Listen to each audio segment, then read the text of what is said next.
বন্ধুরা, কখনো কি ভেবে দেখেছেন বর্ষাকাল বা ভেজা স্যাঁতস্যাঁতে আবহাওয়ায় ব্যাঙের আনাগোনা বাড়ে? কিন্তু ভেবে দেখুন তো, যদি বছরের অন্য কোনো সময়ে, যখন চারপাশ শুকনো, অথবা বিশেষ করে রাতের অন্ধকারে যখন সবাই ঘুমিয়ে পড়ে, তখন যদি হঠাৎ আপনার ঘরের মধ্যে একটি ব্যাঙ এসে পড়ে, তাহলে কি সেটা কেবলই একটি সাধারণ প্রাকৃতিক ঘটনা? নিমিত্তশাস্ত্র মতে এমন অপ্রত্যাশিত আগমন কোনো না কোনো অলৌকিক সংকেত বহন করতে পারে। হিন্দু শাস্ত্র ও পুরাণ অনুসারে ব্যাঙকে অনেক সময় ভগবান ইন্দ্রের বার্তাবাহক হিসেবে দেখা হয়। বিশ্বাস করা হয়, দেবরাজ ইন্দ্র যখন বৃষ্টির মাধ্যমে কোনো বার্তা প্রেরণ করতে চান, তখন ব্যাঙ তার প্রতীকরূপে আবির্ভূত হতে পারে। আবার দেশের বিভিন্ন প্রান্তে এমন লোকবিশ্বাসও রয়েছে যে ব্যাঙের আগমন ঘরের ভেতরকার স্বাভাবিক স্থিতিকে নষ্ট করতে পারে। এর অর্থ হতে পারে পরিবারের কোনো সদস্যের রোগ, অসুখ, আর্থিক ক্ষেত্রে অপ্রত্যাশিত ক্ষতি, অথবা কোনো শত্রুর গোপন ফাঁদের ইঙ্গিত বহন করে। বিশেষ করে যদি কোনো ব্যাঙ বারবার আপনার ঘরের একই নির্দিষ্ট স্থানে ফিরে আসে, অথবা যদি সেটি কারোর বিছানার আশেপাশে কিংবা পুজোর ঘরের কাছাকাছি ঘোরাঘুরি করতে দেখা যায়, তাহলে এটিকে একটি সাধারণ ঘটনা হিসেবে উপেক্ষা করা একেবারেই উচিত নয়। এটি অবশ্যই একটি সতর্কবার্তা। অনেক অভিজ্ঞ পণ্ডিত এবং প্রবীণ গৃহস্থারা এই বিষয়ে বিভিন্ন পর্যবেক্ষণ তুলে ধরেছেন। তাদের মতে, যদি কোনো ব্যাঙ বারবার আপনার ঘরে প্রবেশ করে এবং কিছুক্ষণ সেখানে স্থিরভাবে বসে থাকে, তাহলে এটি ইঙ্গিত দিতে পারে যে আপনার গৃহে কোনো নেতিবাচক শক্তি বা কারোর অশুভ দৃষ্টি পড়েছে। আবার এমনও বলা হয় যে এটি সেই পরিবারের কোনো সদস্যের জন্য একটি আগাম সতর্কতা, যার জীবন খুব শীঘ্রই কঠিন চ্যালেঞ্জ আসতে চলেছে।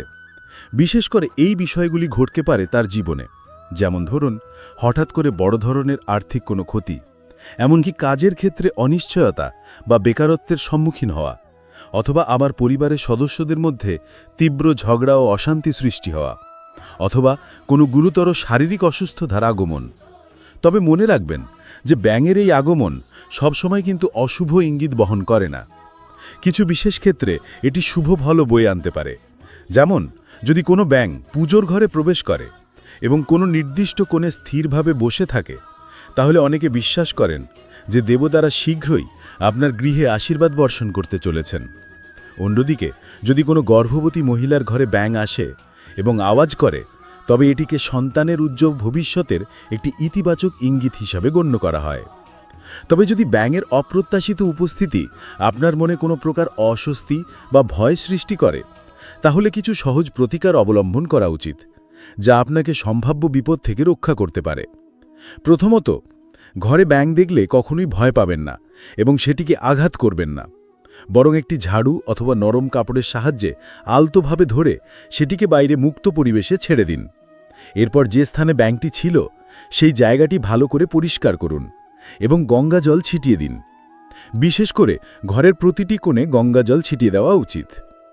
সন্ধ্যাবেলায় ঘরের ঠাকুর ঘরে একটি প্রদীপ চালান এবং লক্ষ্মীনারায়ণ দেবের কাছেই প্রার্থনা করুন, হে ভগবান, আমাদের গৃহে যেন কোনো অশুভ শক্তি প্রবেশ করতে না পারে, আমাদের সকল বিপদ থেকে রক্ষা করুন। বলা হয়, ব্যাঙ আসার পরবর্তী 3 দিনের মধ্যে 1 মুঠো কালো তিল, 7টি লবঙ্গ এবং সামান্য ধুনো গুঁড়ো একসাথে মিশিয়ে জ্বলন্ত আগুনে নিবেদন করলে ঘরের সমস্ত অশুভ শক্তির প্রভাব হ্রাস পায়। আবার শাস্ত্রমতে শনি ও রাহুর অশুভ প্রভাব থাকলে ঘরে ব্যাঙের আগমন বেশি ঘটতে পারে।